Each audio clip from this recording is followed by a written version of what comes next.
Do you ever think about the long term that, the path to a championship may first be a regular season championship? I get it. I know. You're right. I'm wrong.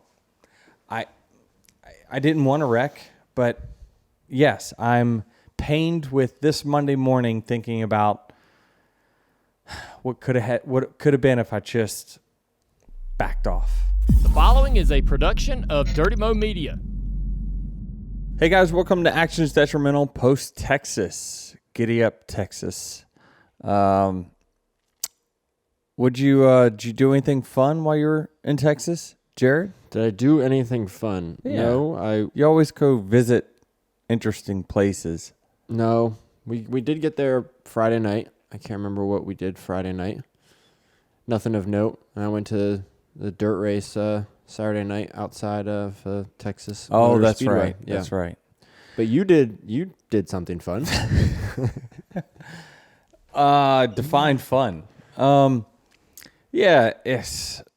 Took Jordan in the stockyards, and we originally were just going to go shopping. I mean, this is why I tend to say no most times, because I know that it's not as advertised. Anyone who's in a relationship or a marriage probably can attest to this, that, your wife says, hey, I just got to run into the store for a minute. You know how that goes. It's not for a minute. It takes a half hour. It doesn't matter what it is. And this was kind of like my Saturday. And so, we're just going to go walk around the shops. Well, then that turns into, we're going to grab some dinner. That was probably my idea. It's like, so we met up with Charlie and for dinner. And then afterwards, it was like, Charlie says, well, surely we're going to go to Billy Bob's now, right? And I'm like, you're nodding your head, Travis. You're like, I'm yet to see a bad thing about this story, but keep going. I haven't been to Billy Bob's since, probably my rookie season. 2006 through 2008. I went to Texas. I was going to the stockyards. The place is awesome. But I had some work to do on the computer, and I was getting tired. After dinner, you're just wanting to go back, and I want to go to bed at this point. It's probably 9:30, 10, something like that. And so she's like, well, they're going to go. And I said, well, let them go. And then she says, well, we should at least walk them there. I said, oh, come on. So it's like a block and a half. So we leave. I says, all right, Jordan, we're walking them there. That is it. We get to the front door. She's like, come on, we should just go in just for a minute. Just walk around it, and then we'll leave. I promise. That didn't work, because not only did we walk in there, she drugged me out on the dance floor, and I had to make a lap dancing. Denny has got to be the only person in Billy Bob's wearing Jordans. I was not. Besides Charlie. I was not. But I did offer Charlie $2,000. Listen, this place is filled with a lot of country boys, right? And you just know not to mess with it. And I said, $2,000, Charlie. You got to go into that couple right there and ask to break in. Say, hey, let me dance. He's like, hell no. Hell no. I'm like, these guys are waiting to fight at a drop of a hat. So $2,000. Would you do it for $2,000? I would have skipped the dirt race. Made $2,000. Yeah, 100%. All you got to do is ask to dance with the couple. That's it. You got to just kind of wedge in between and say, hey, let me take over. Like, you know what I mean? Anybody. I can pick my... I get to pick which couple you break up. That's tempting. Oh, I don't think it would lead to what you think it would. I think it would be a good laugh, I hope. I've never been to Billy Bob, so I don't know. I think you would... I think you'd get punched in the face before you got... Really? Yeah. I don't think you get punched in the face unless you came in there trying to get in front of the guy. Bow Like up. I got, Yeah. then also, but if you give me $2,000 and 5 drinks, I'd do it. But here's the I need a thing. little liquid courage. I just walk over. Hey, buddy, my guy over there offered me $2,000 if I break you up. No, I'll see, split with you automatically that would 50-50. be a red flag. If I see you conversating with the guy, like, no. You have to just wedge in there and say, let me have this dance.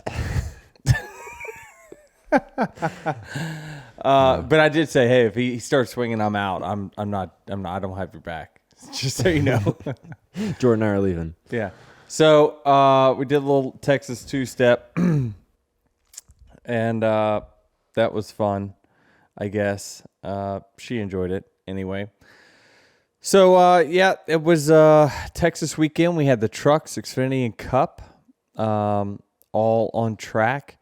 I didn't see a ton of the truck race. I saw a little bit of it because I was traveling to the racetrack during that time. But Kyle Busch pretty much dominated, but Christian Eckes, there was a few challengers. I thought that Nick Sanchez and Eckes both had trucks that were faster than Busch's at times. I was watching the lap times at the very end. I thought Kyle could kind of just go a little bit harder when he really needed to hold those guys at bay. But needless to say, Kyle collects his 1,263rd truck race win, and yeah, that's pretty much it. Corey finished second.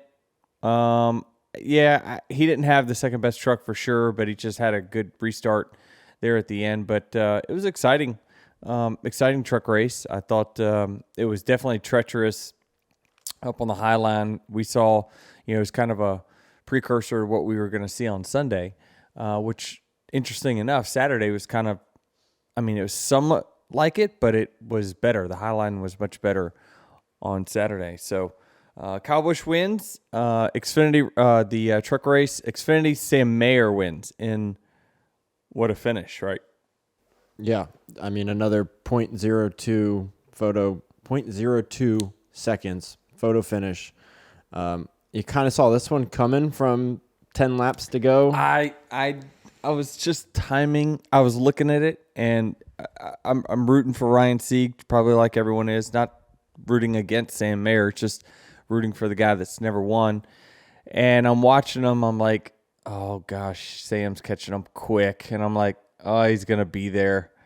And I thought he was fortunate to be able to get back side by side, because when he cleared him in turn 3, when Sam did, I was like, well, that's it. And then he just was so close. He ended up getting loose and then got back beside him. But the key moment in that race, I thought, was, on the white flag lap, I thought Ryan just needed to get up.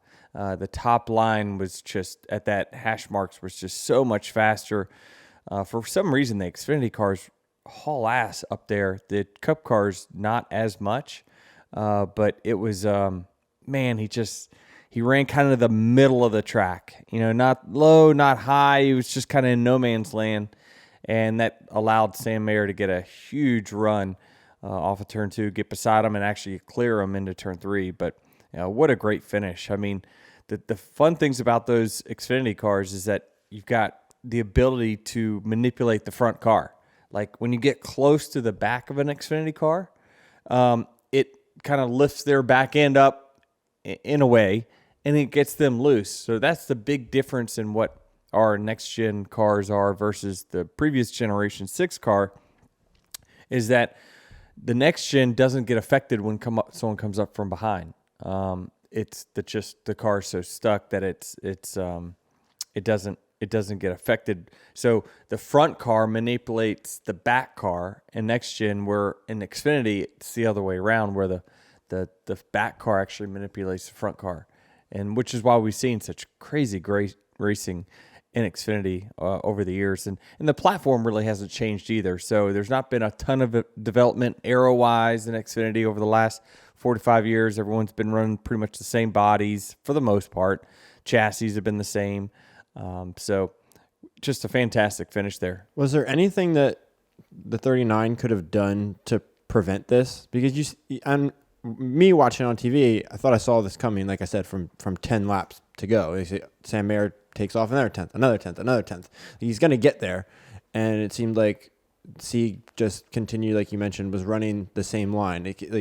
Like in Cup, can you aero block the same way in Xfinity, or did it not matter? as much? No. I mean, I thought Ryan Sieg made a fantastic move to get to the lead.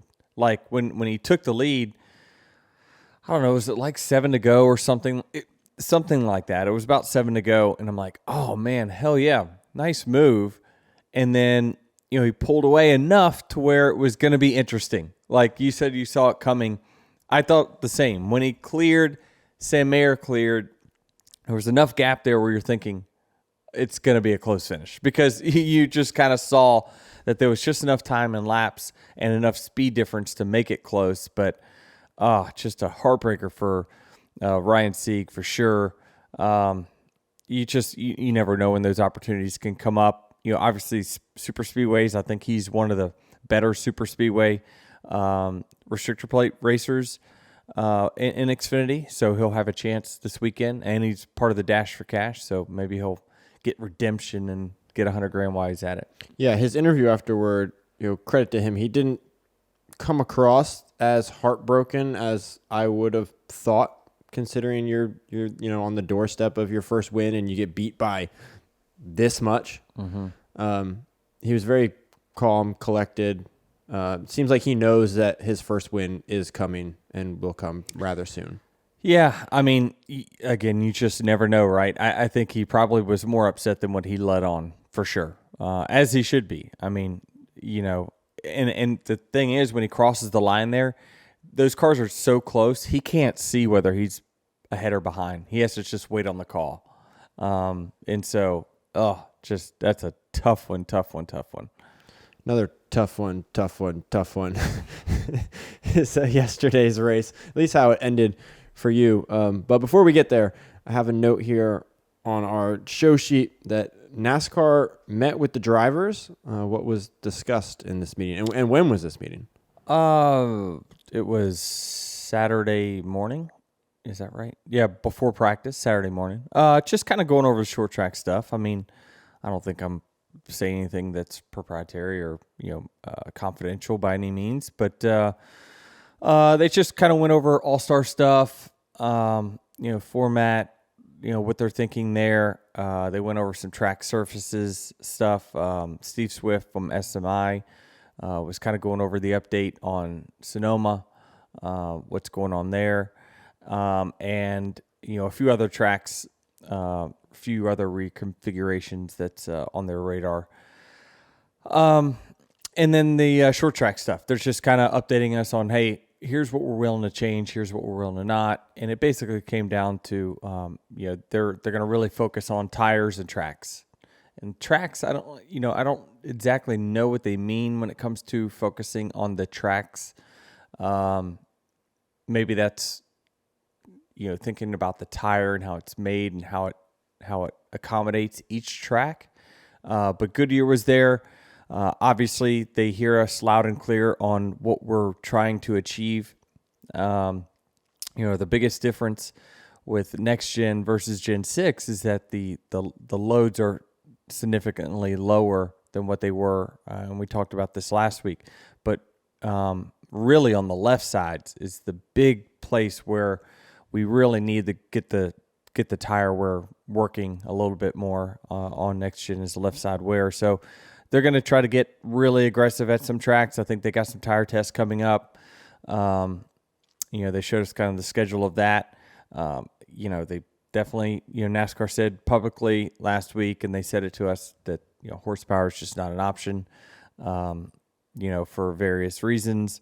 So, I think if we're going to keep the horsepower, keep the shifting, I definitely think if we're going to keep the horsepower, we should definitely, in my opinion, still work on getting rid of the shifting. In order to do that, they're going to need to make the upper RPM slightly higher, or else we're going to be running just way too low RPM in the middle of the corner. So I don't know. I certainly think shifting is not helping at all on the short tracks. But beyond that, it looks like we're going to focus on the tires to try to fix the short tracks. How much back and forth takes place in these meetings? A little bit here and there, but it's drivers are giving their input on what they've experienced, whether it be through tire test or what maybe their opinions are of how to fix one thing or another. But it's safe to say that I think NASCAR is done with tinkering with aero on short tracks, which thank God it was never aero. So I think, and if anything, I think that downforce that they took off of the cars, it would continue to not help the tire. It just made it's not wearing the tire. You got to have downforce to wear a tire down. And as we took downforce off, while I agree with that main sentiment, it doesn't wear tires. So it's just kind of I think we're focused on the tires. That's what we need to do. Let's see what happens out of this. And I know we said this a year ago, but Goodyear is they're getting a lot of pressure, I think, from NASCAR to help fix these short tracks and fix them soon. I'm just curious: are these meetings? Are these is this where the most progress takes place between NASCAR and the drivers? Yeah. Like, is this the moment where the most dialogue between the two parties happens? 100%. Yeah, it usually is during these for sure. Because you got the stakeholders in the room, right? Like I said, Steve Swift was there from SMI. I'm sure you had someone there from the NASCAR tracks as well, and NASCAR and Goodyear and us. So, yeah, everyone was there. NASCAR fans, FanDuel, America's #1 sportsbook, is here. And right now, new customers get $200 in bonus bets guaranteed when you bet your first $5.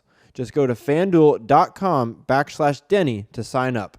Then you can bet on everything from individual race winners to prop bets to which driver is going to take home the championship, all on an app that's safe, secure, and super easy to use. Make sure to check out Dirty Mo Dough each week to see what the guys think before placing your bets. Start your engines with $200 in bonus bets, win or lose, when you place your first $5 bet. Visit FanDuel.com/Denny to get started.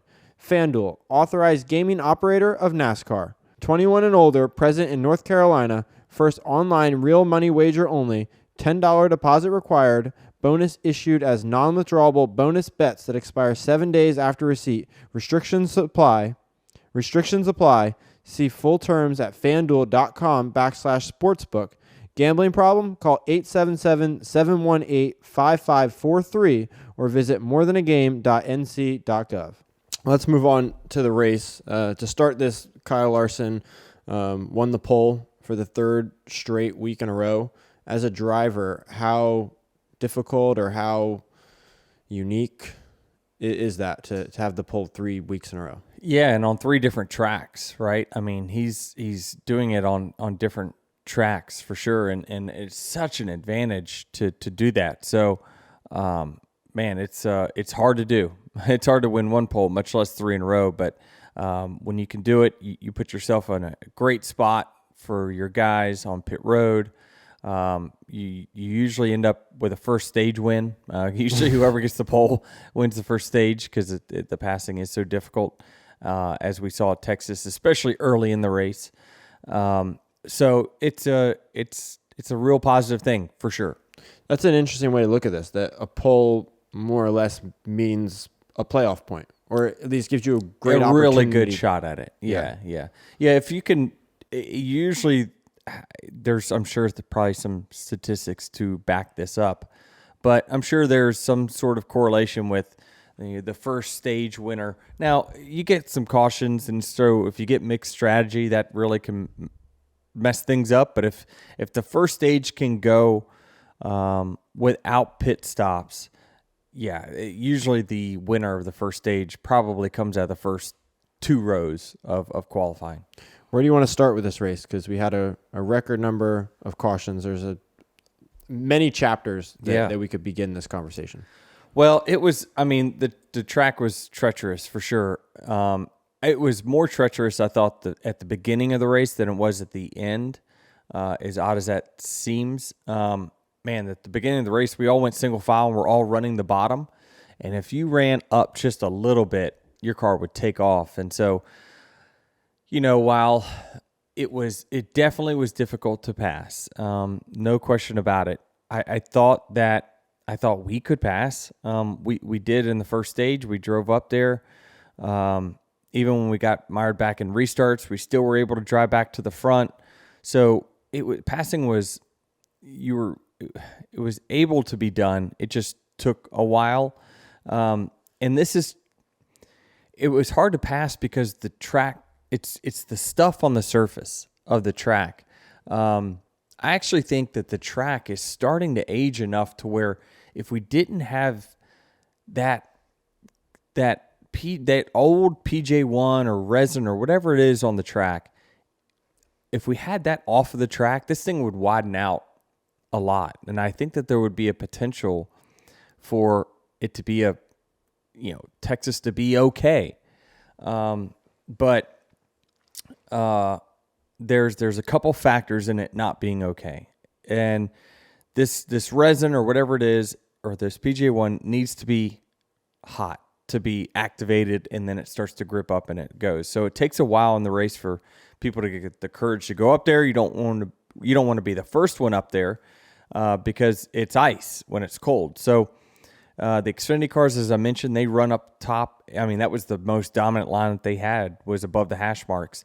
A little bit of difference, though, is they have more travel capability than what NextGen cars do. And we'll get into this later with NextGen. But NextGen cars, there's a big bump in the second lane in 3 and 4 that you all saw us wrecking around. SMI and Steve Swift said, hey, when we pave tracks, we don't go down to the dirt unless there's a drainage problem or some other problem. The downside to that is that this is what happens when you don't go down to the dirt. So Texas was built in 1997, I think. So the earth settles.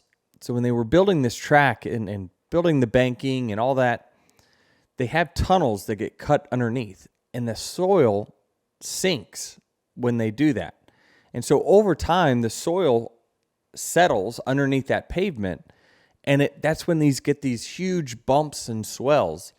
Well, the reason we don't run up the track at Texas as much is that there's a giant bump 3/4 of the way around turns 3 and 4 that we're all wrecking around.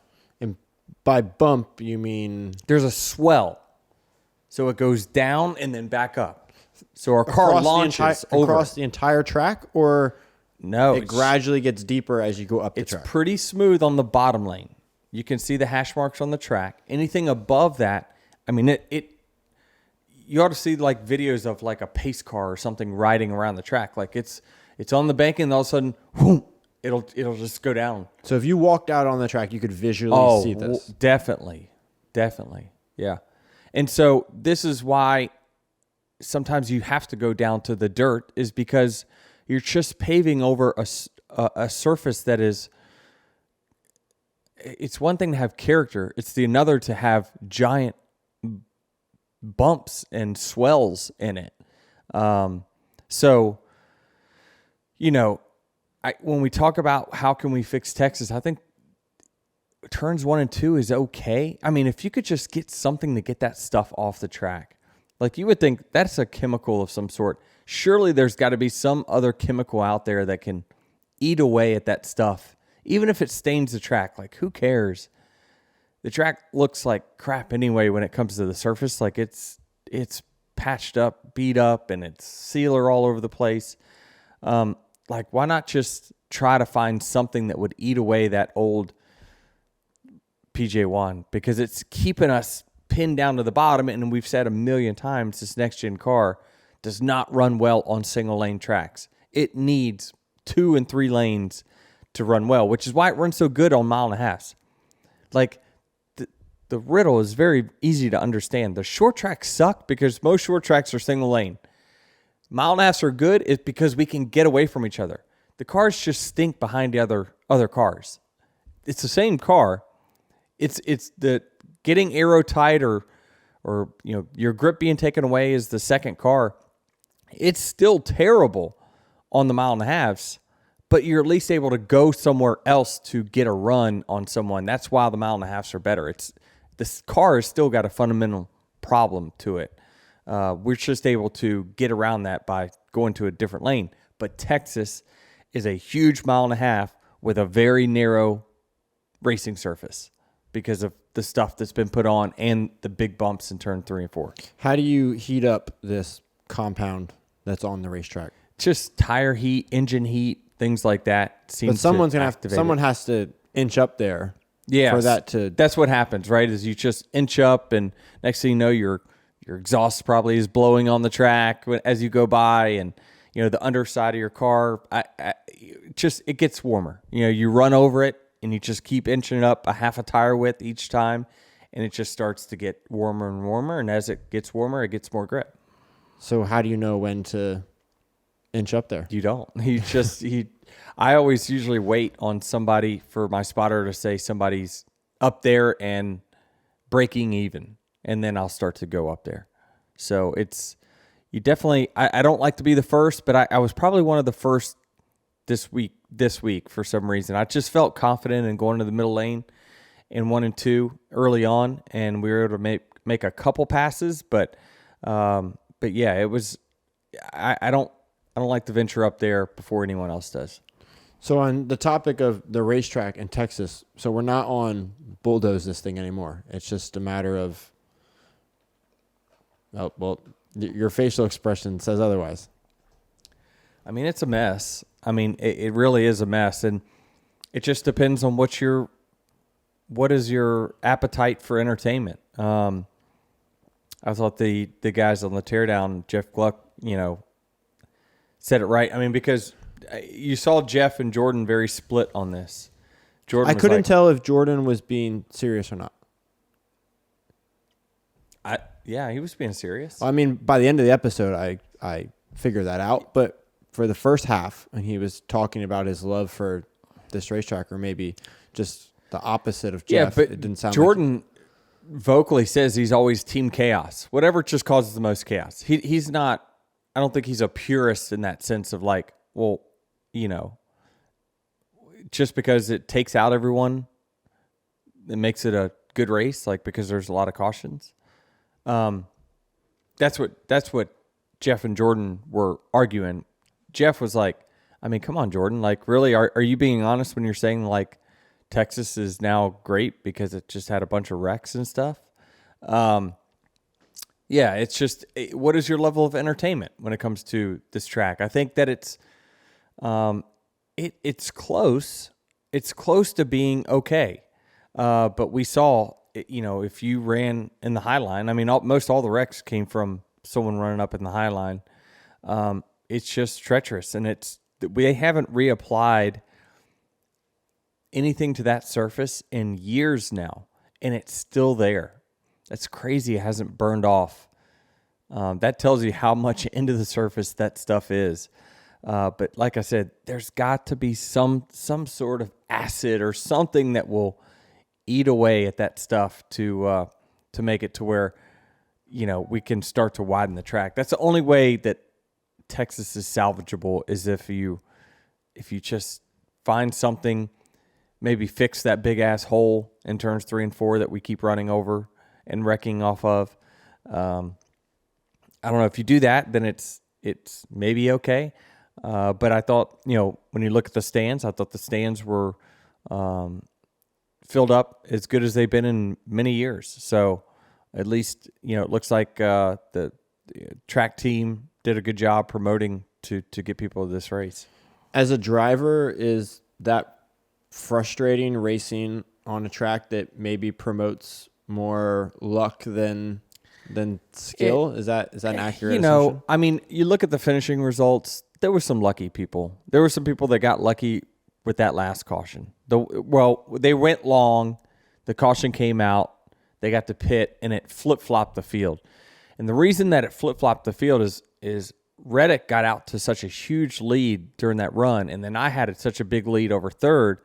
Like, we were when we pitted, we unlapped ourselves. The caution comes out. We all, there was about 6 of us, maybe less than that were on the lead lap when the caution came out, even though other cars hadn't pitted. So then all those cars that were just desperate. If you look at half of the top 10, these were cars that were all day. They were terrible.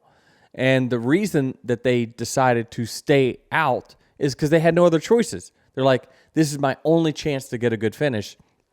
And they lucked into it because a caution came out. So luck plays a factor, but if you look at times of the race, the 3 fastest cars, really the 4, the 11, the 5, the 45, and the 9 stayed up front for most of the day as well. Like, they were in the front. And so it wasn't by luck. Those cars kept driving to the front. Now the 5, had his issues, and then he wasn't to be seen again. But generally speaking, yes, luck plays a factor. It did in the finishing order of some of these guys that were running in the 20s all day. Just got lucky with that that green flag caution. But it's not luck if you spin out sometimes, because you chose to go up there like I did on that last restart. I knew going into turn 3, I'm going down back, and I said, I'm committing. I'm going to commit to not lift. I know the chances are at best 50-50 that my car is going to stick. It hadn't stuck all day, and I was far less gas entering turn 3. So I just knew that if he cleared me, it was over. So I guess we're jumping. I mean, we can, but there's a lot of wrecks to talk about, but they're all happening, by people fighting for the bottom. We saw that with Ryan Preece, Ryan Blaney. That one kind of didn't make a whole lot of sense because I thought they had already entered the corner, and Preece just had way more speed than he needed to have. At that time when he was running behind Blaney, got in the back of him, sent Blaney. That ruined his day. Blaney was actually going to be pretty strong as well if you were kind of looking at his lap times. Bell lost it up there. Michael McDowell lost it up there. Jimmie Johnson. Yeah, I didn't see Jimmy's. Did he wreck again? I believe Jimmie was the first person to lose it up there. Yeah.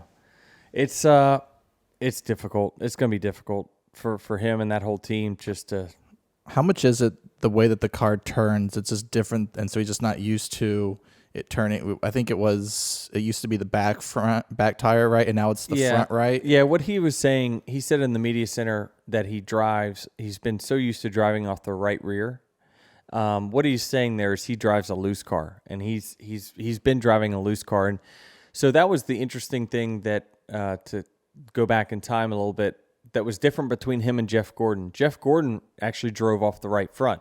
I am a person who drives off the right front as well, which means I just like generally a tighter car. If I'm going to miss the corner, I want to know that I'm going to miss it. The right front's going to slide before the right rear. That's generally how I like my cars. But Jimmie made a living and then some, a Hall of Fame career on driving off the right rear. He drove his car really loose, and it was fast in traffic. It was fast by itself. Really typically the looser you can handle a car, the faster it's going to be. Kyle Larson is probably a guy that drives off of the right rear as well, which is why he's so fast. Tyler Reddick does that as well. So I think that it's just a difference in style, and with these cars not having any rear side force, you can't get them sideways. So where Jimmie would be loose and driving off the right rear, the car would start to pitch sideways and almost start to spin out. But the car had so much grip once it got sideways that it would kind of correct itself. Well, these NextGen cars don't have that. When they brake sideways, it goes. Because of the rear quarter panels are really rounded, where the cars that he was driving years ago were very flat on the right side. So he just doesn't have that big parachute to hold them like he used to. Right. The way he drives the car, there's less margin for error. Yes. Than right. What he's used to, and no practice, and it's really hard to adjust that, I'm guessing, in your driving style. Yes. He's facing a uphill battle for sure. I'm just wondering, with this racetrack and the way the race went, there were multiple times during this race where it seemed like you were out front, you were controlling the race, everything was working in your favor. Is it frustrating, or how does it feel knowing that this is probably going to get turned on its head, and maybe if we have the best car right now, we're not necessarily going to be there at the end because of the way cautions could fall? So I was asked, like, when Kyle Larson had his problem, I think Jeff Gluck asked me, like, what were you thinking that moment? And you were like, oh, great. This is now it's wide open. I mean, yes and no. I knew that at that point, I thought that me and him had the best two cars. The first stage, I could just tell on speed. I drove to the front. I drove to the top three. And then I could see Kyle in the front, but he never really ran away. And I was still in somewhat of traffic, and I'm like, oh, my car's fast. Where this is going to be a 5-11 deal here before the end of this day. He had his trouble, but I said, no, I'd rather just beat him. I don't. While it makes getting a win easier for us if he has problems, you still want to just beat him outright. I mean, it's more gratifying. I mean, it's maybe that's an ego thing, but yeah. I mean, I thought that it was shaping up to be that way. I thought in practice, I was actually pretty strong considering how I usually practice. If you try to look at my times in practice, you're very underwhelmed most weeks, but in the race, we always just show up strong. But he had his problems, and I'm thinking at that point, at this point, I need to just manage this race. And if I manage this race correctly, I'm going to be in a really good spot. That's kind of what I'm getting at, is that the track doesn't necessarily allow the driver in the lead to manage the race. Yeah, I mean, when I say manage the race, it means manage my risk, honestly. That's what it means to me. But your biggest risk in this race has nothing to do with how you're driving. Sometimes. Right. You're correct. So what happens is when my crew chief says, all right, we're going to pit, you're going to be about 11th here. Yes, I'm paranoid, and I almost got caught up in a couple incidences because it's like, I need to go here. I need to be aggressive to get back to the front, but I also don't want to take a risk, and knowing that I've probably got the fastest car now that the 5's out of the picture, like, I just want to make sure I manage my risk and don't run too high, right? Don't run too high too early. Don't put my car in a hole that it barely fits in, because I know I've got a certain amount of time to get back to the front before the end.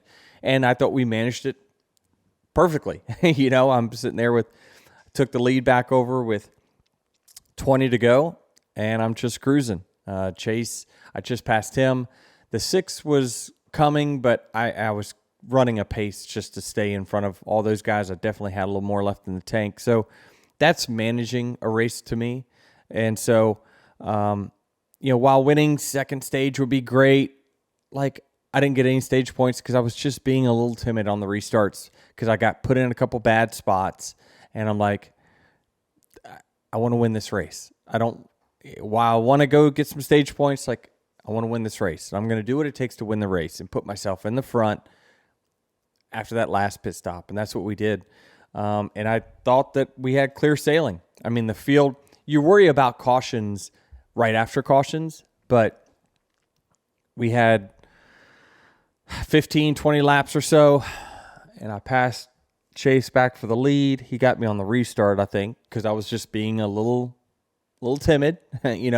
Don't get loose under him. Don't make a mistake. So he took the lead on the restart. Before you get to that, though, so Ross wins stage 2, and he was back up there at the end. Could you have... He was back up there at the end only because he stayed out so long on that green flag cycle. And then when he did pit, he took 2 tires. So he knew that if he took 4, he was going to be way back, probably nearly a lap down. So he chose not to take 4, take 2, and then he stayed out from there out. So they combated the strategy that works, they went long, and then instead of them having to go back and then use those new tires to march back forward, he's like, well, I'm not going to march back forward. Just take less tires, and then let's see how this nets out. They got a caution, so it worked out. Yep. Back to the finish and your situation. After Chase takes the lead and then there's a subsequent restart, did you think that you were going to be able to get back around him starting second on the restart on the outside? I did if they didn't run so many fucking laps under caution.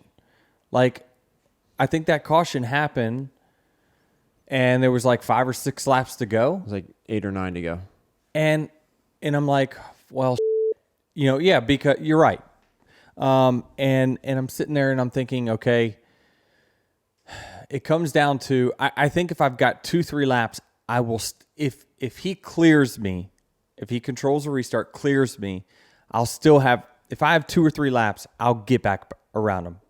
I mean, that's my irrational confidence, but that's what I think will happen. But when we go into a green-white-checkered, it's all about who clears first. Whoever clears first is going to win the race.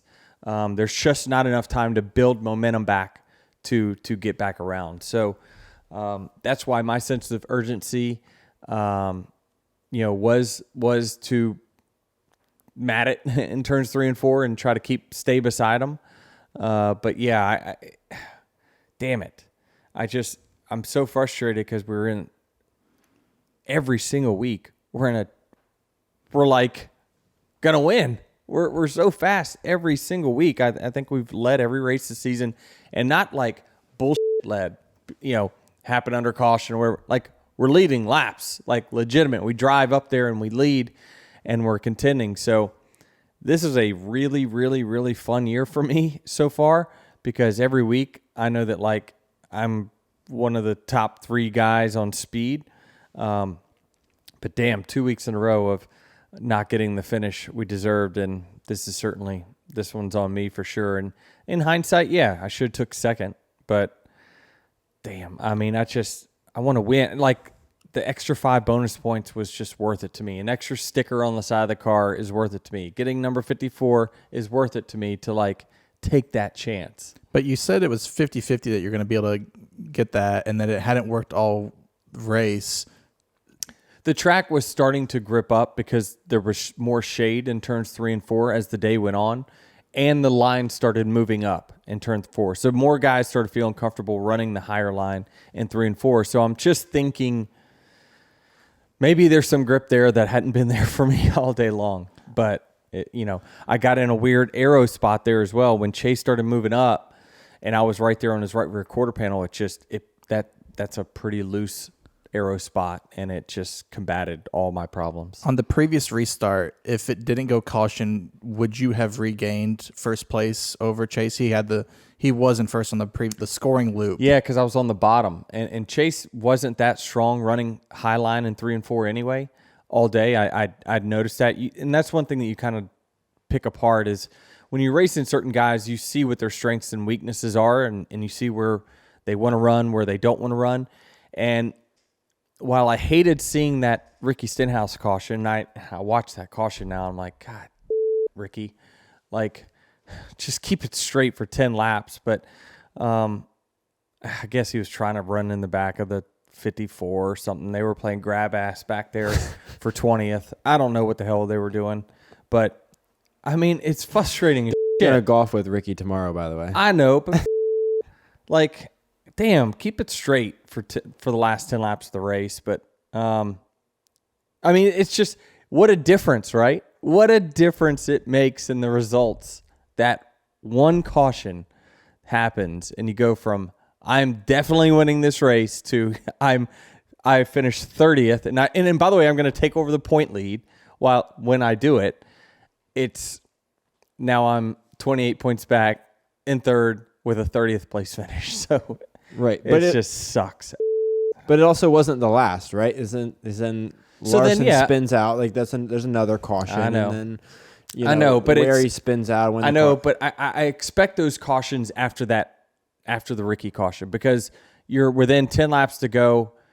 People lose their mind, and they go 3 wide, 4 wide, and that's where those other wrecks came from. So you expect them. So I knew it was just going to be a crash fest the last 10 laps. But damn it, we had it. We had it till we didn't. But yeah, I thought I was in a good position to answer your question because so I had that restart, I was on the bottom, and it's where I was the strongest on restart. So even though Chase was beside me on the outside, he got a really good push from the one, and it allowed him to just hold beside me in turns 1 and 2. And when the caution came, he was that, a little bumper ahead. And I was like, damn it, now it's going to put me, I have no choice but to take the front row. So this is going to put me I knew no matter what, I knew I could stay beside him in turn 1 and 2, but 3 and 4 is where I had problems. And I just struggled to keep it side by side in turn 3 and 4 all day. And so I just was between a rock and a hard place there in my positioning.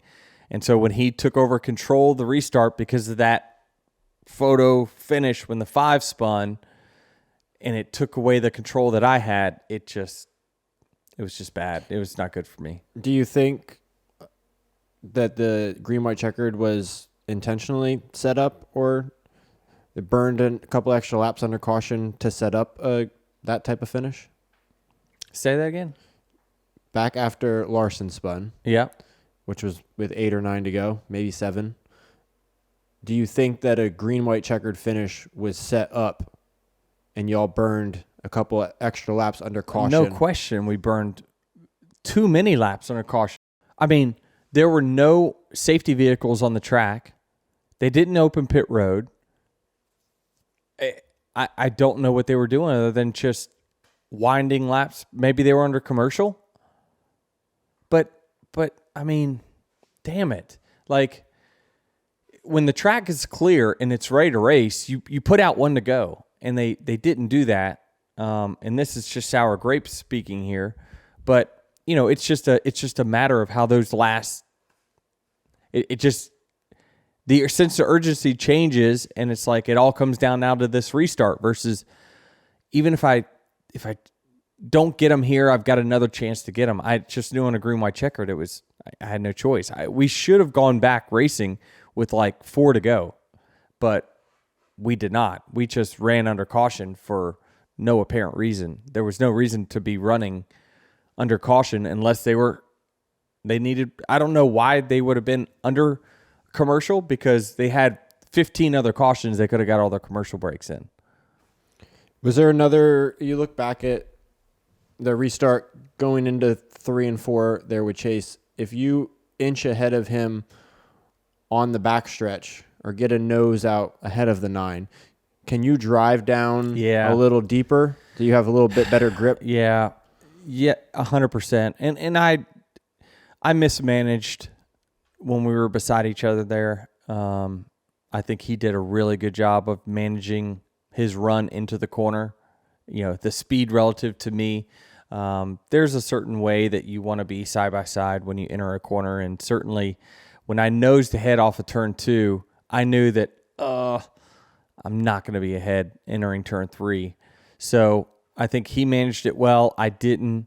And then I just was desperate in my attempt to try to stay on that right rear. So, yes, it really matters. Had I been able to enter turn 3 nose to nose, then the outside car controls how low he wants to push the bottom guy. But the minute Chase started getting a little bit clear, he's going to just start coming up the racetrack and saying, all right, the whole racetrack's mine, which that's a good strategy. Trust me. So it put me, we didn't make any contact. It put me in a arrow spot. And I just, again, said for 1,000 times, I couldn't run the high line and didn't all day. Was there any thought in the competitor in you that was just like, you know what? I'll take second. I'll take, a good points day. I'll concede this. I did. Or it's just like, it, I want to win this race. No, I thought that I'm like, second's not bad. I was thinking that as I was sitting in my pit stall and then banging hammers on the back of my car. I'm thinking, well, hindsight, yeah. Boy, second really would have been nice today. Did you have that thought pre-wreck? No, I did not. That's what I was getting at, Travis. I saw this wreck coming 5 minutes before it happened. As we're running, I mean, that's my job as a driver, right? Is to think about all the scenarios and what it's going to take to win the race. And I'm thinking my first job is I need to get a good restart and be beside him in turn 1 and 2. Second job is I need to be totally beside him in entering turn 3. So we need to be nose to nose. If I'm behind him, he's going to wash up and then I'm in a bad spot. So I thought about all the scenarios, and I thought about, well, what happens if I'm not ahead? I said, you know what? I'm just going to trust it. I'm going to sack up here, and I'm going to try to run higher than I did all day. I'm going to try it. Reddick was making it work. He hauled ass at that point of the race. He was running way up there. So I'm like, maybe it's possible. I'm going to try it. But I nearly busted my ass a few times, and so I just thought that, do I race conservatively here, or do I do everything I can to get this win? And just knowing that wins are hard to come by, generally speaking, I said I'm just going to do whatever it took, and I was willing to deal with the consequences. But I can tell you, once the consequences came, I had second thoughts. Right. Like, do you ever think about the long term that, the path to a championship may first be a regular season championship? I get it. I know you're right. I'm wrong. I didn't want to wreck, but yes, I'm pained with this Monday morning thinking about what could have been if I just backed off.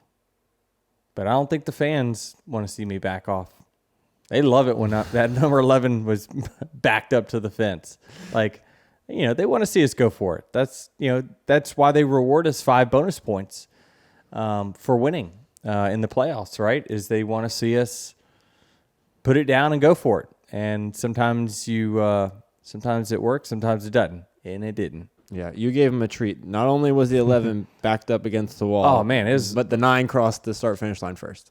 Yeah, and I was thinking about this when Jeff and Jordan were talking about the good race poll. I'm like, surely that combination of me crashing and the 9 winning is worth 10 points. I know. I thought Jeff undershot it. I thought for sure. He said 77%, I think. I thought for sure that was too low. I said in the car that people would say 82%. It's looking like it's coming in lower than that. So it's sitting at 74 right now. Yeah. But it's never been above 70. And by the way, just for the record, Jordan is cheating by these straw polls. So Jeff is right. But can't Jeff do a straw poll himself? Why do that? The whole point is to guess based off of what you saw, what you feel the fans will. You can't ask 15 different people how many candy corn are in the jar and get a rough estimate based on what they think. Yeah, it's unethical, Jordan Bianchi. Unethical what you're doing. So I think, listen, we need to talk about the winner. Chase Elliott back in victory lane after a 42 race winless streak. And I only know that because I've seen it in every headline. 42 winless streak snapped. I thought, when they asked me after the race, well, does this make Chase a championship contender? I'm like, yeah, I need to think about that. But I would say, my answer was, I thought that he's been improving all season long. He's fourth in the points right now, and he didn't just appear there after this win. Like, he finishes really well. Now, had he been leading laps like his teammates this season? No, he didn't have the wins either, but he's been there. He's been in contention. So I think that wins like this could definitely lead to some confidence that could lead to even more success. Most of Chase wins, I think, had come on road courses and not ovals. It had been documented he hadn't even had a top 5 in the NextGen on an intermediate track. So not only did he get his first top 5, he got his first win. And he drove it to the first win. Like it wasn't, he didn't do it on strategy or fuel mileage or anything like that. Like he made a move, right? He passed me in the 45 on a restart, went 3 wide bottom, cleared us, took the lead. Now I took the lead back from him because I thought generally our car was just a little better. But then he got us on a restart, and then he held those guys off for the win. So that's a legitimate race win. And what that does for a driver's confidence is I can't tell you how much it helps, because now he's like, okay, this is how aggressive I have to be. This is what I need out of my car for it to be fast. You start to understand all those things, and next thing you know, these wins start just reeling off. And so absolutely I would consider them a championship threat, because if you look just at the numbers, there's 2 organizations right now winning all the races, and it's Hendrick and Gibbs. So if you're part of one of them, you should be winning. Here's his he's last races: 1st, 3rd, 5th, 16th, 8th. So he's starting to really he's you know, he's finding he found a way to win, you know, which that's the hard part. You can get good finishes with fast cars. We obviously know he's got a fast car, but the winning part is tough. It is really, really tough. And I think that he did everything he had to do to win the race this weekend, and that goes a long way for his confidence. It is interesting, though, that Travis brings up those stats, that how much leading laps plays into the psyche of someone and thinking this guy's having a great season or just an average season. You know, the fact that Chase hasn't led as many laps as you, I feel like plays into that, the eye test of like, oh, well, you know, Denny's having a great year, whereas Chase is not having as good of a year, even though statistically Chase may be having a better year than you besides wins.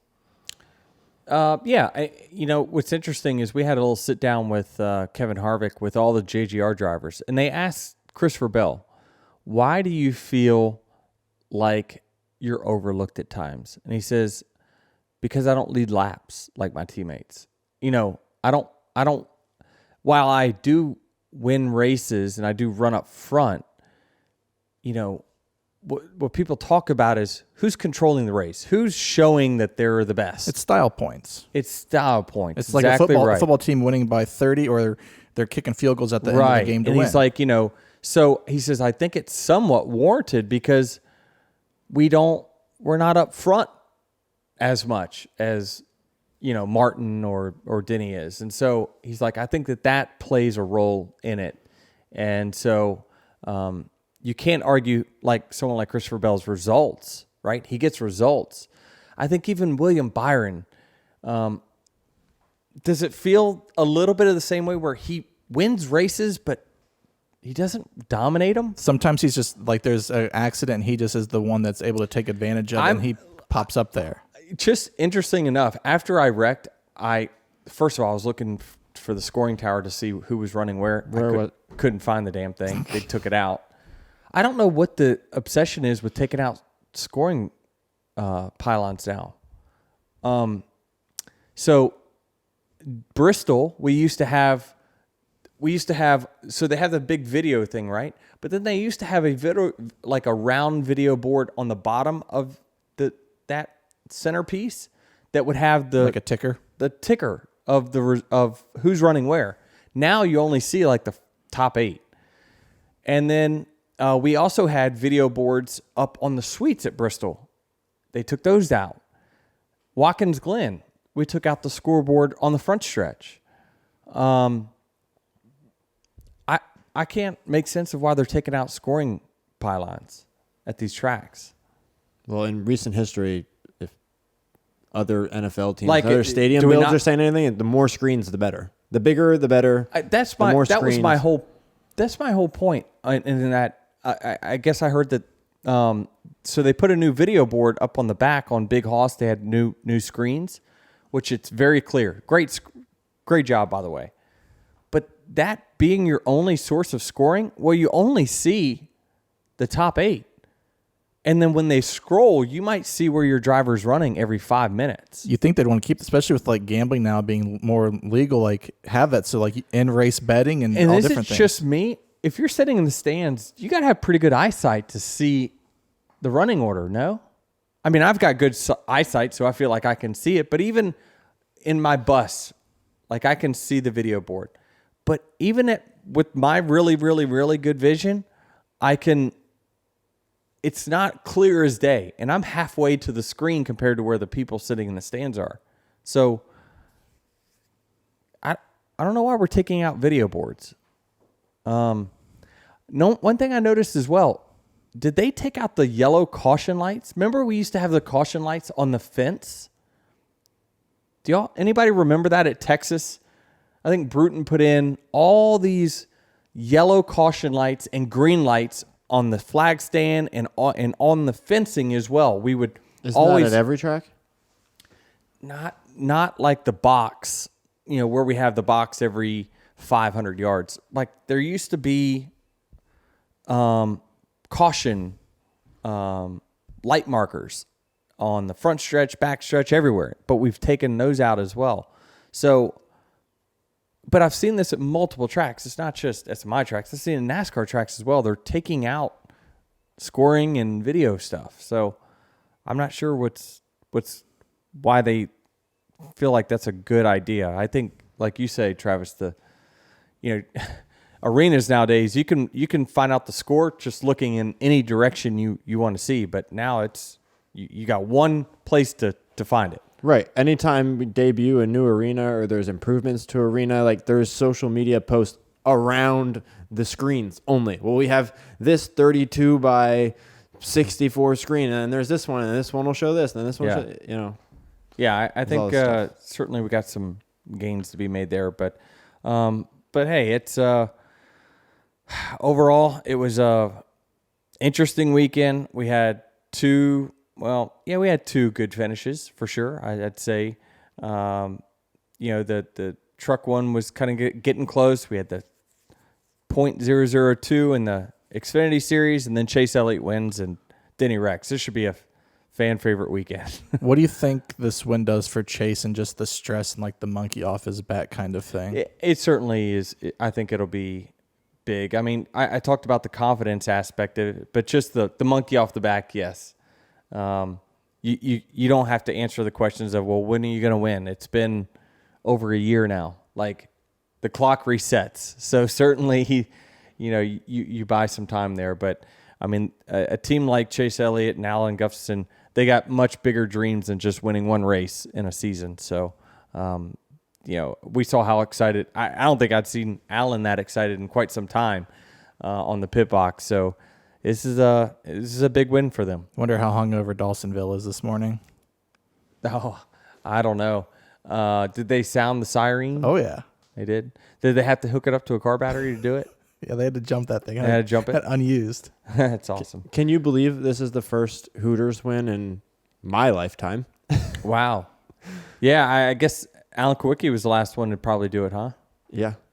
So, yeah, that was cool. It was great hearing his story, talking about, paying homage to Alan. He used to race against my dad. He actually beat my dad in a championship the year he had the Hooters sponsorship. So you definitely could tell it hit home for him and his family. So, yeah, it's great to see. I mean, I saw as well, like McDonald's when Bubba won not long ago was their first time in victory lane in decades, right? And I think Kyle Busch said Realtree had never won. That's hard to believe with all the connections they had to RCR during the heyday of Dale Earnhardt and Kevin Harvick, that Realtree hadn't won as a primary. So, definitely getting some of these sponsors in victory lane for the first time is great. Yeah, it's fascinating just because, sponsors been on a car for years and years and years doesn't necessarily mean they've been to victory lane like you would think. I got one Dear Denny for you this week. Do Cup teams usually have unused sets of tires left at the end of a weekend? And if so, should NASCAR reduce the tire allotment?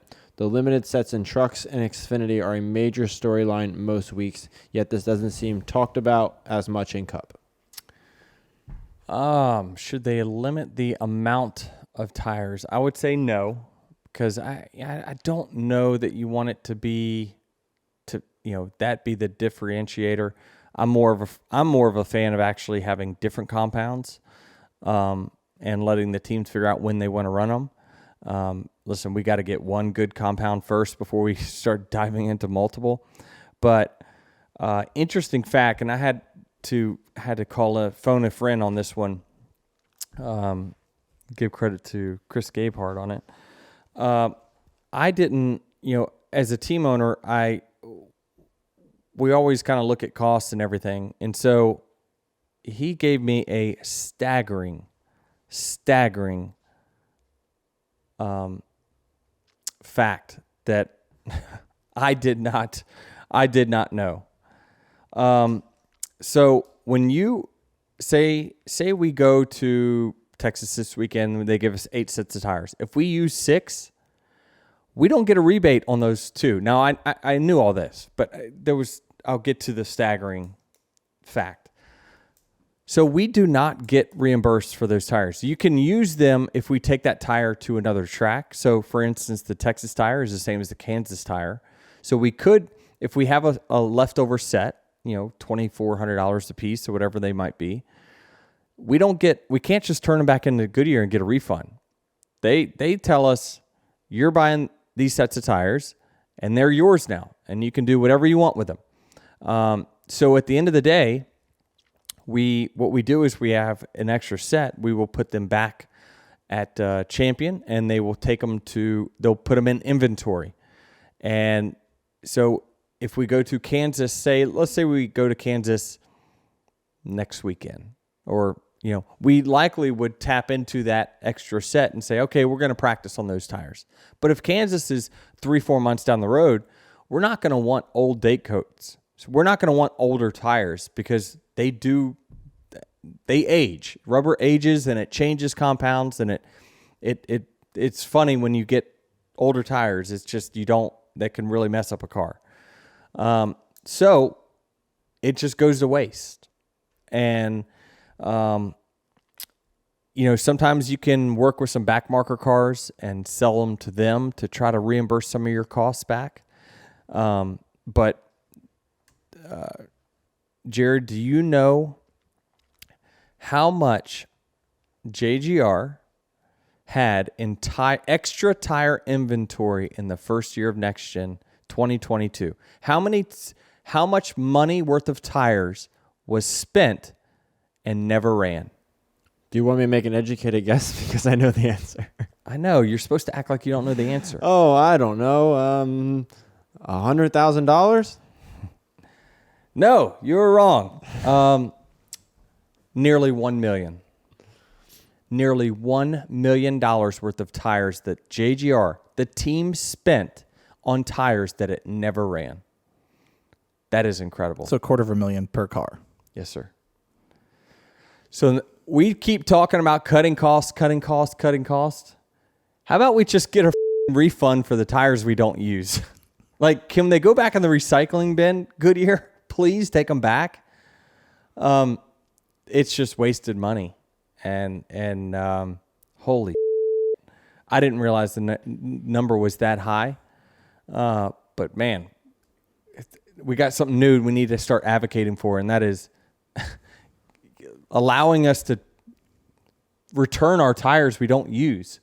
Put them back in the mixer at Goodyear and remake the tire for later down the road or something. But holy shit, as much money as we spent on tires, $1 million worth of unused tires.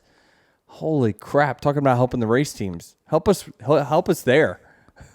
Because that is a waste. I think you were stunned when he said it because you had him repeat it, right? You couldn't believe that number. I couldn't believe it. But he says in 2022, first year of NextGen, that was how much they had in unused inventory in 1 year.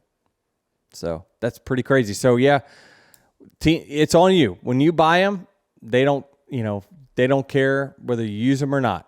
They've got the purchase, and you have to figure out how to either use them yourself in a future race or race weekend, which never happens because you don't. If it's 2 or 3 months down the road before we use that compound again, we're not going to use them. They're just too old. They're going to be slower. Or you have to sell them to a team in the back that really doesn't care about speed that much. Right. But you're kind of forced to buy these. You can't just Yeah, you know, you like, have to buy someone's gonna them. listen to this podcast and be like, well, how about you just buy less tires? Well, okay, within 20 laps to go, we need a pit for tires and we don't have any. Like, that's just, yeah, that's not an option, folks. Sorry. Everyone buys the maximum set. Now, Sets allowed. why don't they? So I was under the impression actually that Goodyear brought all the tires to the track every weekend, which is why those Goodyear trucks are there filled with tires. They bring the tires to the track every weekend, and then they distribute the tires to the team. So if on the Texas weekend, each team gets 9 sets of tires, they distribute those 9 sets of tires to the team, and then they charge them for whatever the cost is of those 9 sets. 2,400%. Yep. And then if all the teams only use 8 sets, then they would just take back those set of tires and That seems logical, Jared, but Give you the that's money. not- It's a great business strategy for Goodyear. no doubt. you buy it, but you didn't use it. Yeah, I mean, when you think about that's for one team, $250,000. Now, not every team has that much unused inventory, but let's just say it's $200,000 times 36 teams. Is that $5 million in we haven't wasted money? had a guest on this year, and Travis has asked a couple times in the chat in our group text, who Denny would like to have on. I think we need to have a Goodyear representative on. These are just general questions I'm curious of. Like, why don't they sell these tires to the teams? Because they can by make money, use? Jared. I mean, I get it, but again, it just seems Everyone's trying to make money. I don't know. It doesn't seem this fair. We're for sure. progressing the sport forward if everyone's trying to one up each other. I don't know. No, I mean, it's a point for sure. I mean, we keep cutting this, cutting that, cutting this, cutting that, but that is wasteful money for sure. And it seems like there should be a better solution than just saying you didn't use it and you're stuck with those tires. Sorry, you figure out how to get rid of them. How much would that $250,000 per car make a difference at the end of the year on your team's budget? We'd have $250,000 more that we wouldn't lose. So I'd save $125,000 of my own money. I don't know what to tell you. Every little bit helps. I mean, Could be spent on bonuses for employees, improvements in the shop, all sorts of. lots of things. I mean, How would you lodging. invest it in the sport? that's what they want to know.